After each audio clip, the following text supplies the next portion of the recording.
ដោយអីខ្លះ ដោយការជំនះលើឧបសគ្គដោយប្រេខ្លះ ការជំនះឧបសគ្គខាងក្រោមនេះ ការជំនះលើឧបសគ្គខាងក្រោមនេះ ជាការបង្ហាញពីសកម្មភាព ជាការបង្ហាញពីសកម្មភាព ក្រុមដែលបានឈ្នះនៅឧបសគ្គដែលពួកគេបានជួប ក្រុមនិយាយថា យើងត្រូវសាមគ្គីរួមកម្លាំង យើងត្រូវសាមគ្គីរួមគ្នារបស់ អ្នកទាំងអស់គ្នា អ្នកទាំងអស់គ្នា រងចាំស្ដាប់ខ្ញុំស្រែក រងចាំស្ដាប់ខ្ញុំស្រែក 1 2 3ហើ 1 2 3ហើយ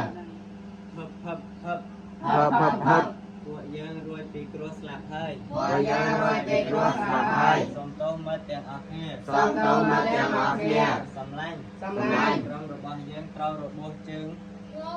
យើងត្រូវរបួសជើង អស់ម្នាក់ហើយ អស់ម្នាក់ហើយ យើងត្រូវយកជ័យជំនះ យើងត្រូវយកជ័យជំនះ ឲ្យបានដោយយុទ្ធសាស្ត្រ ឲ្យបាន